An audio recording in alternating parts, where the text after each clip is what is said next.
Assalamualaikum warahmatullahi wabarakatuh dan salam sejahtera. Saya Nur Hafizah binti Mat Sabri bersama ahli kumpulan saya yang lain akan membentangkan tentang kajian kami yang bertajuk Permasalahan dalam kalangan pelajar sekolah ataupun budaya merokok. Kebelakangan ini, masalah tingkah laku dalam kalangan masyarakat sudah tidak asing lagi.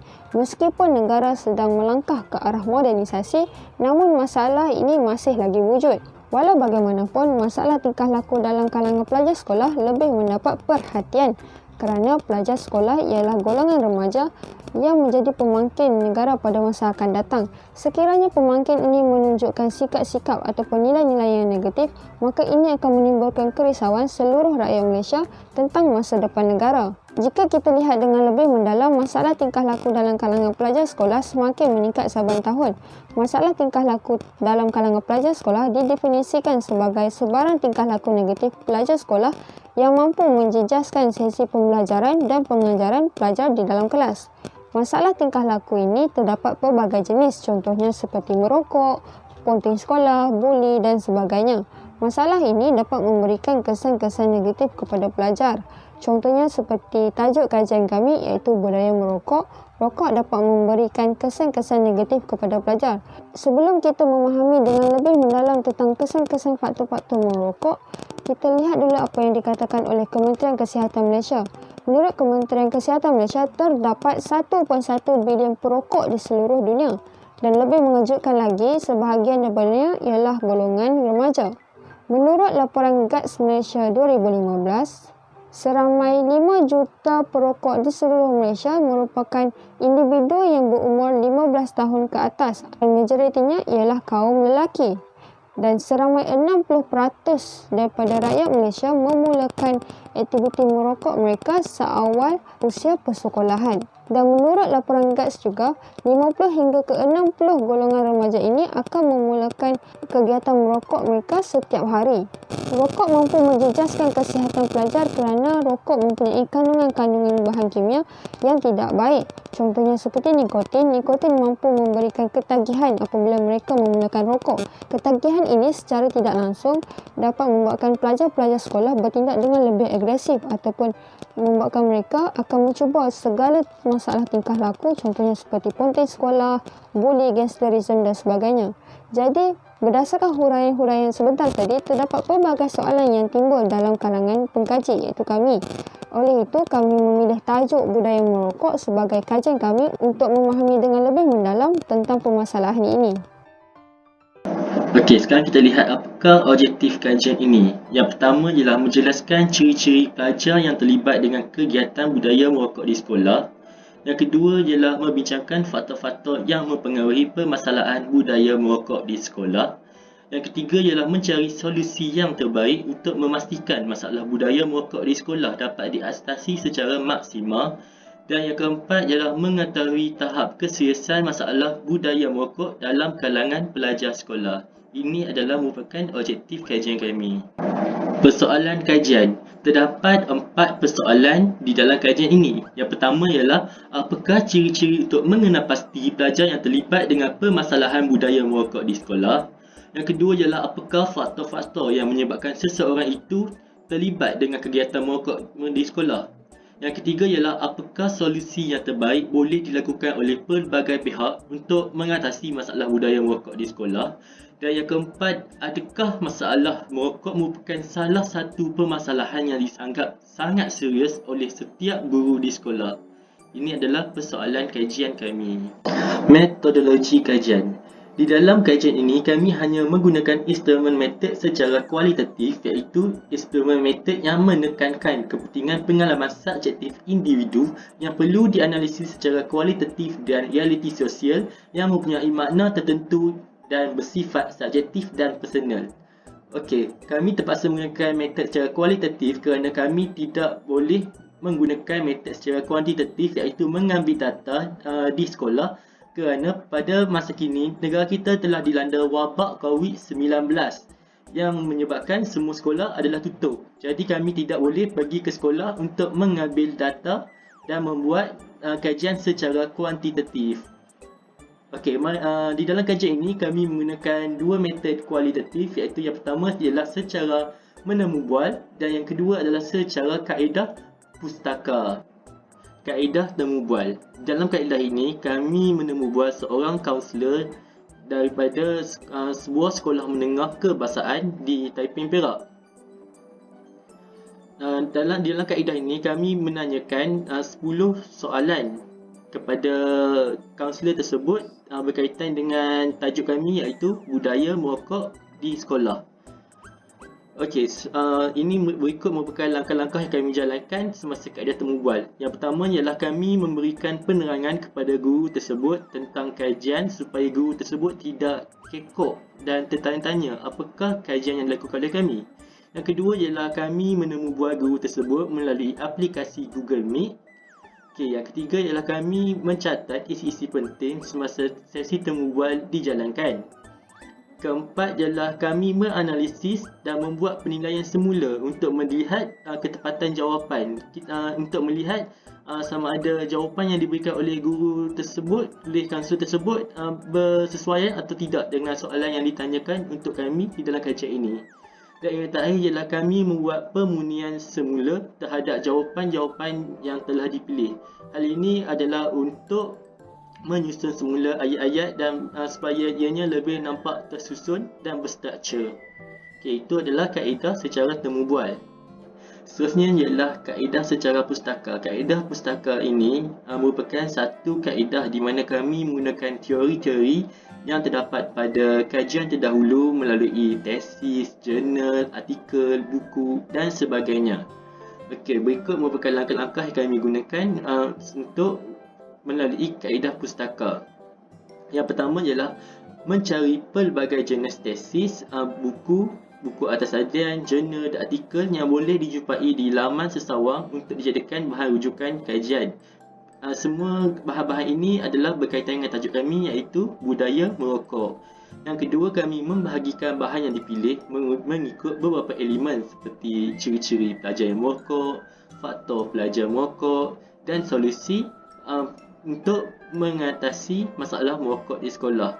Okey, yang ketiga, kami menganalisis data yang diperolehi, dan yang terakhir sekali adalah kami membuat pendapat umum berdasarkan data yang diperolehi. Okey, di dalam langkah ini kami saya dan kumpulan saya mengerah otak untuk memberi pendapat umum tentang apakah isi-isi yang terbaik untuk dimasukkan di dalam kajian ini berdasarkan sumber-sumber yang kami perolehi secara atas talian. Okey, itu adalah kaedah pustaka. Dapatan kajian yang pertama ialah ciri-ciri pelajar yang menghisap rokok. Ciri-ciri pelajar yang menghisap rokok dapat dikenali melalui tiga aspek, iaitu aspek pertama ialah penampilan.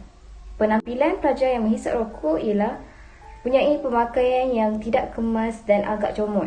Seterusnya, mereka juga mempunyai rambut yang serabai seperti tidak terurus. Dan seterusnya, mereka juga mempunyai pernafasan yang berbau.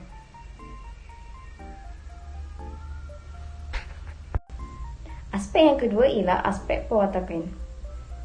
Pada setiap pagi, pelajar yang suka merokok ini akan berkumpul di hadapan sekolah sebelum masuk ke perhimpunan pagi. Seterusnya, mereka juga lebih cenderung untuk ponteng kelas dan ponteng sekolah. Selain itu, perwatakan remaja yang suka menghisap rokok ini juga, mereka suka berkawan dengan rakan yang lebih dewasa atau lebih tua daripada mereka. Aspek yang terakhir ialah aspek pencapaian. Pelajar yang suka menghisap rokok mempunyai pencapaian yang tidak berapa memuaskan.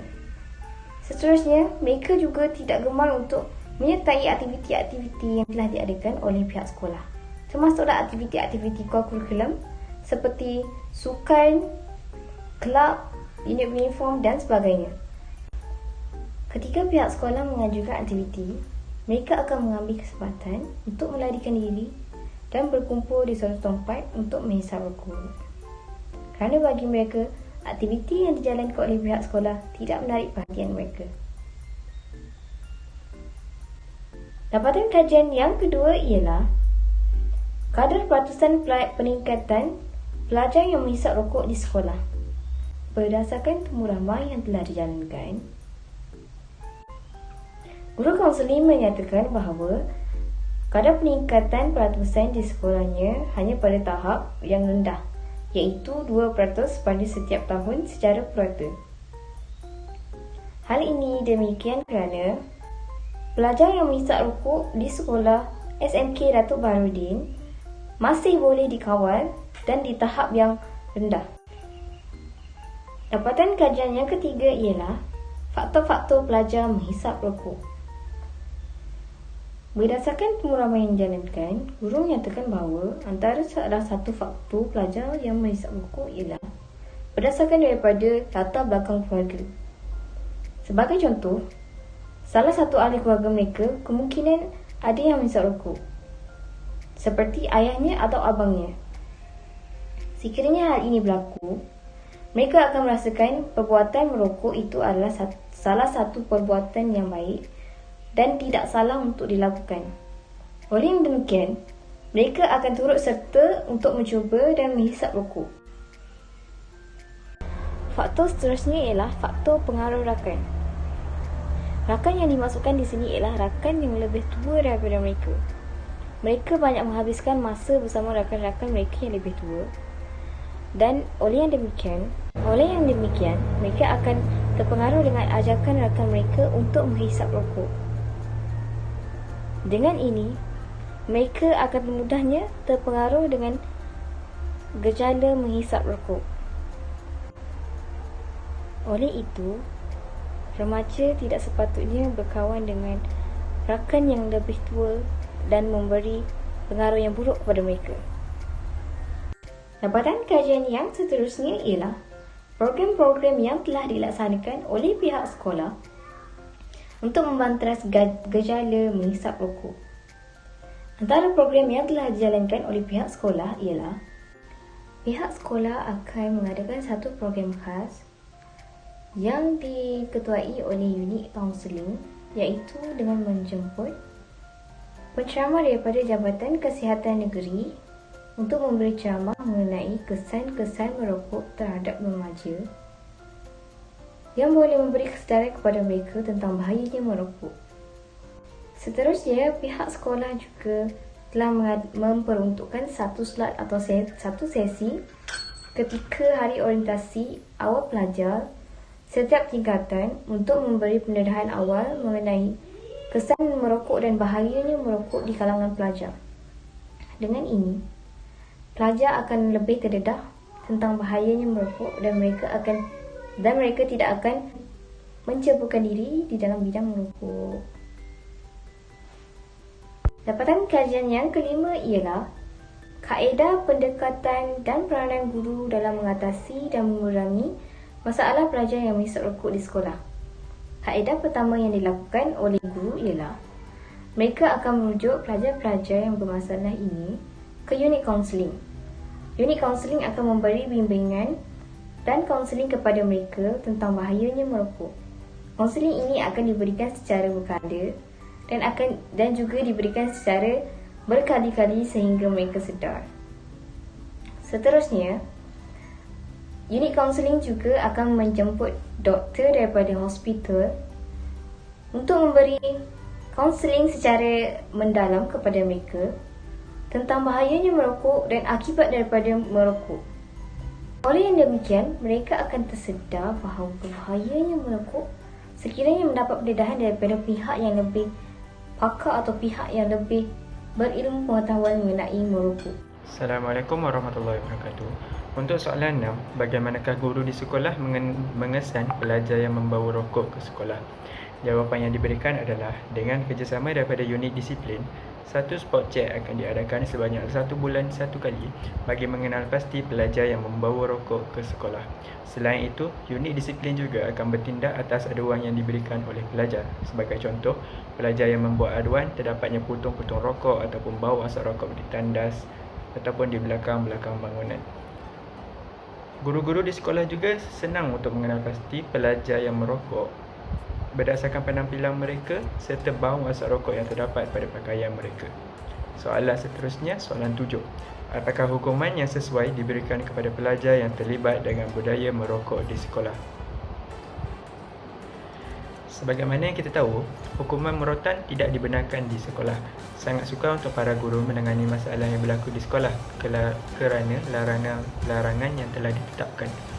Kebiasaannya, pengetua yang menentukan sesuatu hukuman yang akan diberikan kepada pelajar.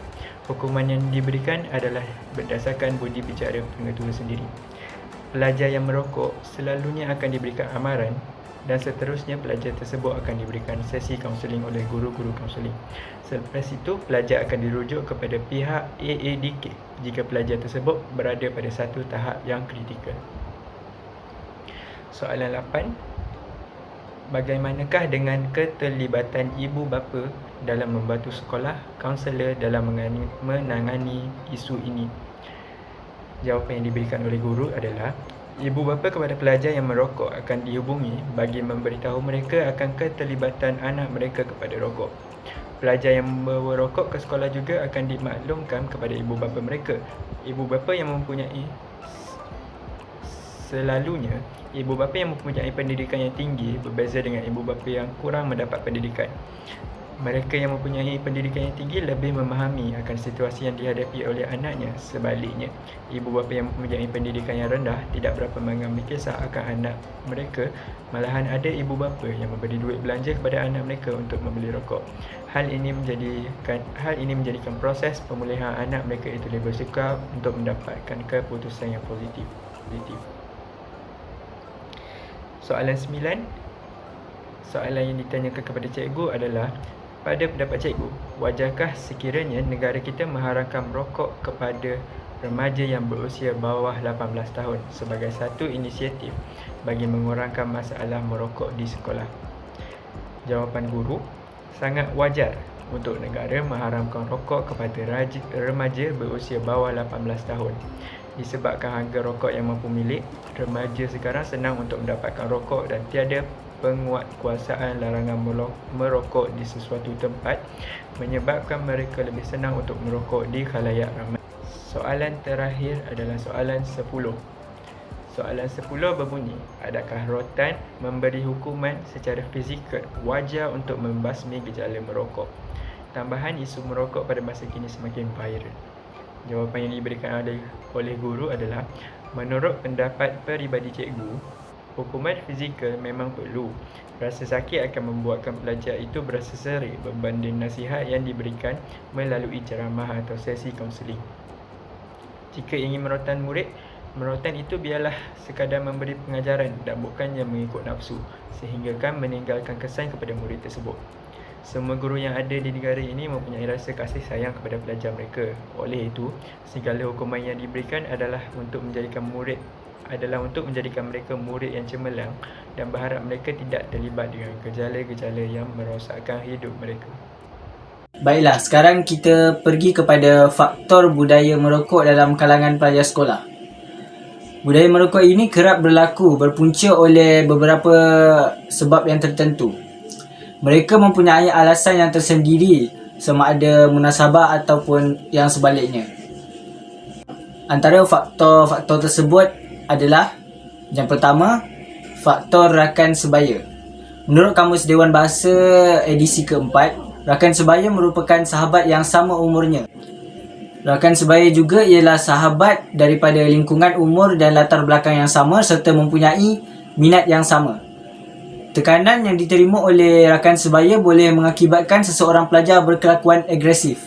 Rakan yang mempunyai pengaruh yang positif mampu membentuk sasiah diri remaja yang positif. Namun, begitu juga yang berlaku sebaliknya. Misalnya, seorang remaja yang bergaul dengan remaja yang merokok berkemungkinan besar untuk terlibat sama dalam aktiviti tersebut. Seterusnya ialah rasa ingin tahu dan mencuba. Bukan mudah untuk seorang rakan sebaya mempengaruhi seorang remaja yang tiada keinginan untuk merokok.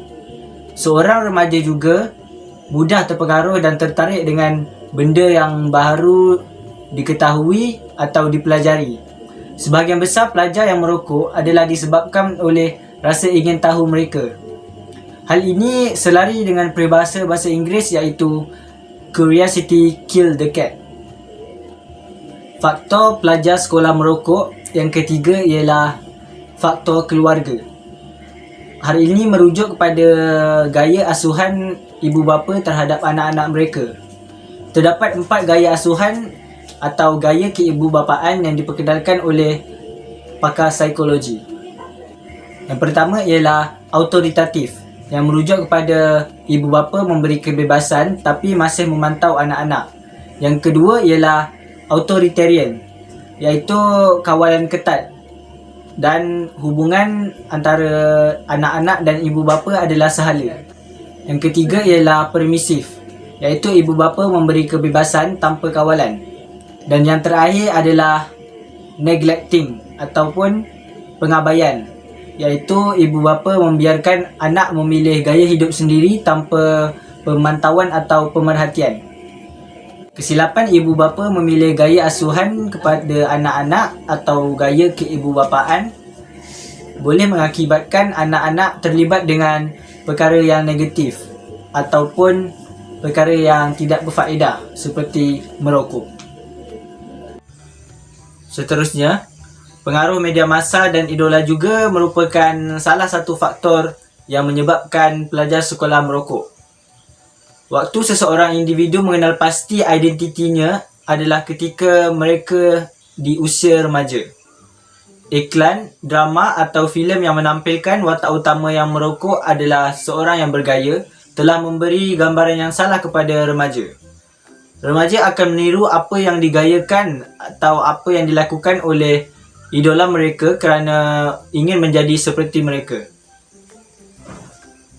Fakta pelajar sekolah merokok yang kelima ialah faktor persekitaran.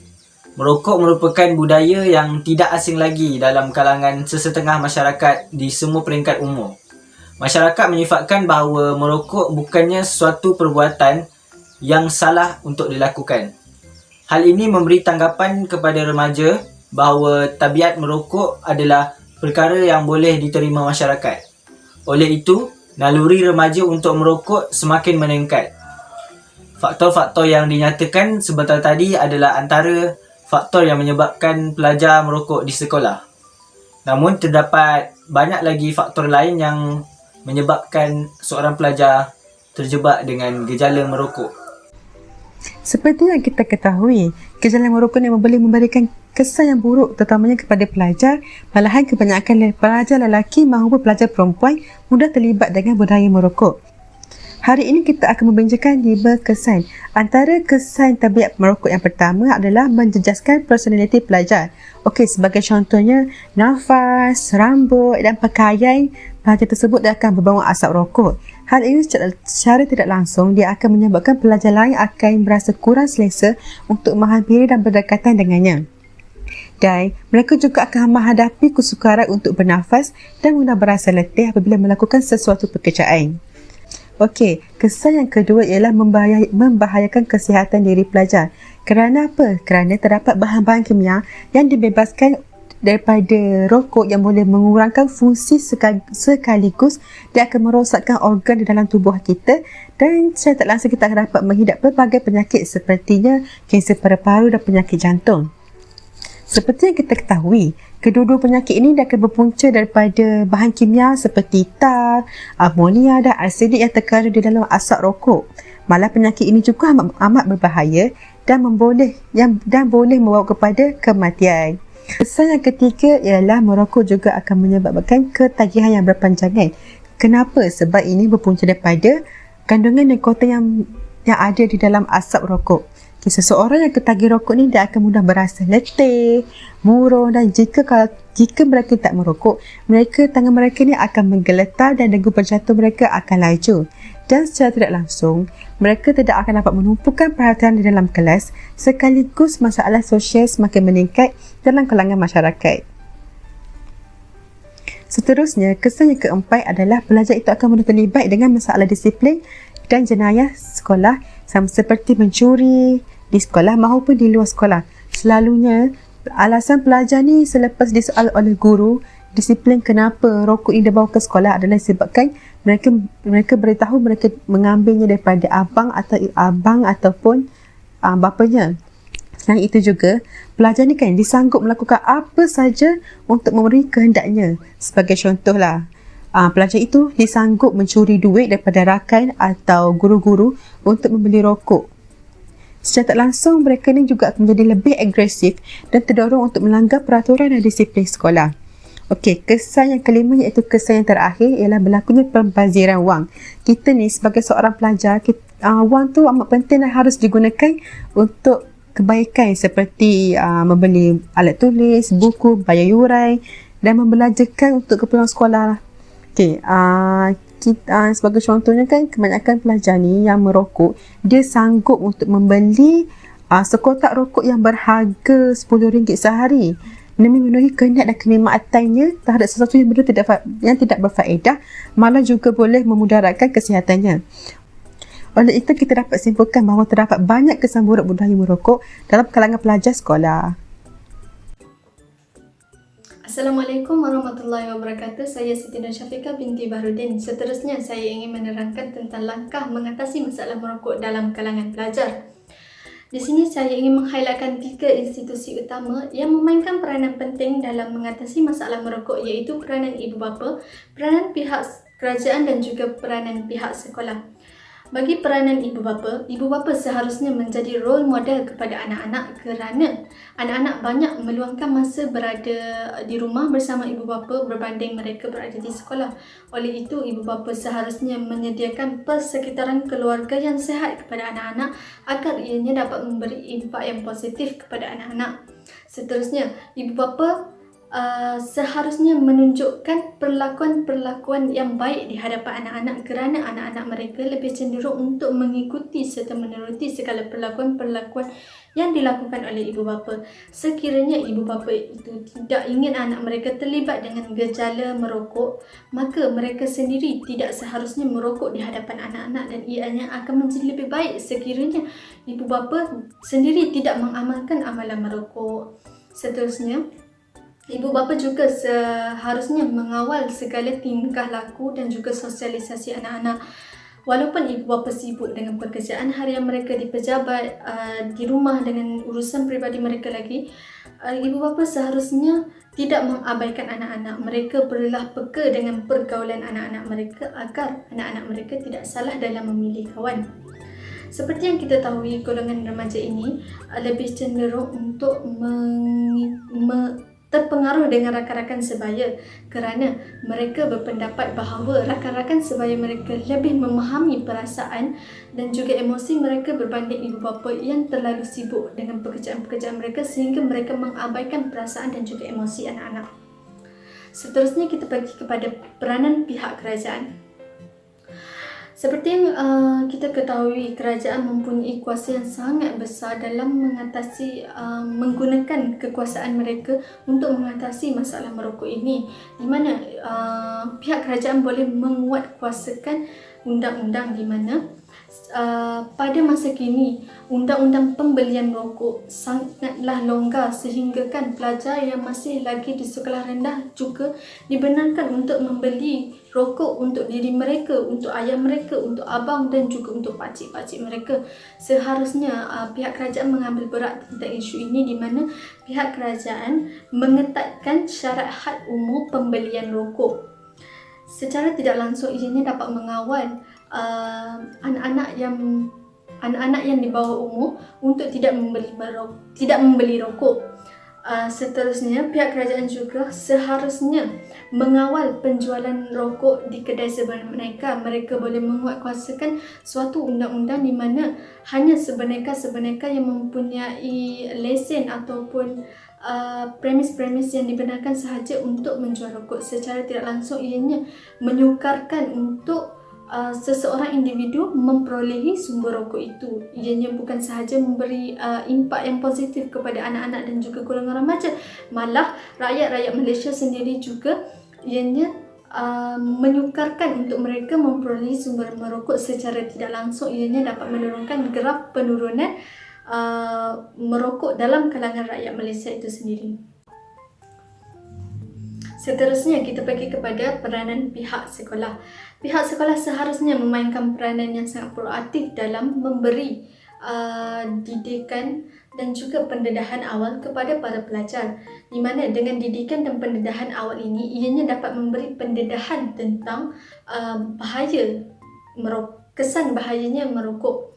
Ianya juga dapat memberikan kefahaman yang menyeluruh kepada para pelajar tentang kesan-kesan buruk sekiranya mereka menghisap rokok dan juga berada di sekeliling orang-orang yang merokok.